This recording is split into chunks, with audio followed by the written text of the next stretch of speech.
Most people are spending significant parts of their day consuming, whether that's scrolling social media, watching TV shows, or just binging whatever content is in front of them. I know I used to be no different until I realized something crucial, and that's that the act of creation brings with it fulfillment that the consumption will never be able to replicate. And here's the thing. Creating doesn't have to mean making grand works of art. Creation can take really many forms. Creating meaningful conversations with new people. It can be designing a new workout routine that challenges your body. It can be creating and planning a structure that you follow for your upcoming week or your upcoming month. It can be developing a financial plan that will really take you to new heights that you can really stick to. It could even be creating a routine that builds a hobby or a side hustle that helps to kind of fill that void. So when you shift modes from constant consumption to more like intentional creation, you are effectively switching from the passive side character to an active participant. You're really changing from spectator to main character, essentially. The first decision is to consciously create far more than you are consuming.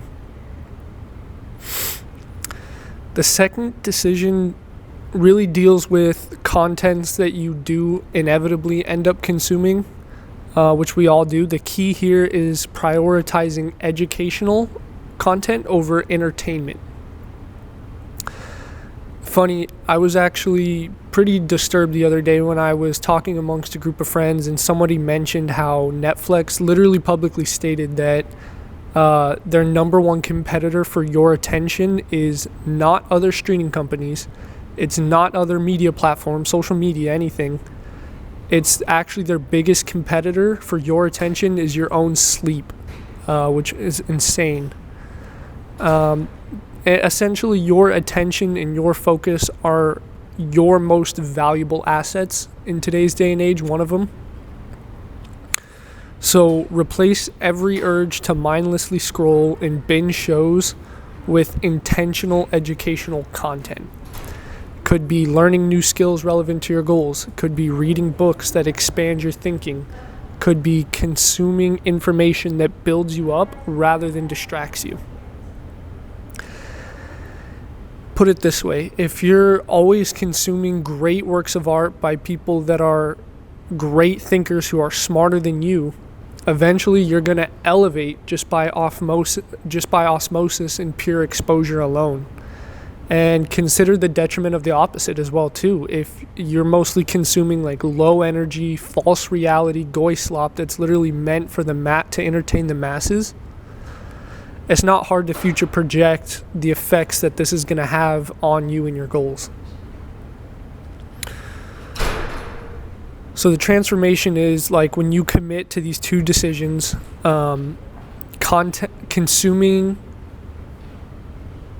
creating over consuming and educational content over entertainment, everything will change for you. I know for me, my productivity skyrocketed, my sense of purpose deepened, and more importantly, that nagging feeling of wasting life quickly faded away. These aren't complicated choices, but they're powerful ones, and they're available to anyone that's willing to go against the current of their usual habits. So, what will you create today, and what will you learn? Now, I also want to give an honest, earnest attempt to hopscotch this into the spiritual domain. And this will mostly be for those who have the trained eyes, the trained ears to the esoteric, and basically those who have already grasped the basic concepts of spiritual warfare that's at play for all of us. So when you consider that information flows freely, in this day and age, what really matters is two things. The first is where your attention and focus is placed. And that's really why every billion-dollar corporation is fighting for that. That's the first one. And secondly, and more importantly, in my opinion, it's going to be your emotional reaction to the contents of your consumption. It's a big one. Think about it like this. To have an easier time controlling people or influencing the masses, you're going to control and influence their emotions. When a population is always insecure or scared or fearful, they are more willing to give up their rights for the illusion of freedom. To have an easier time controlling people, that's like their game plan. And it goes further, as many believe that literally there are beings or forces, if you will, that quite literally feed off of people's low energy emotions, such as fear, shame, guilt, etc.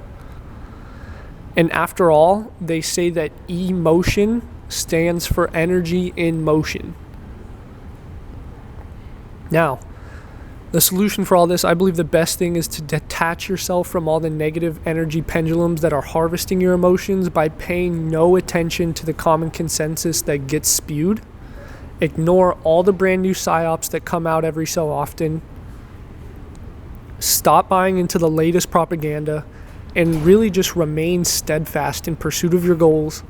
Provide care for the loved ones around you, and inspire greatness in others to be victorious in their own daily battles so that they can awaken to the great war that we're all partaking in.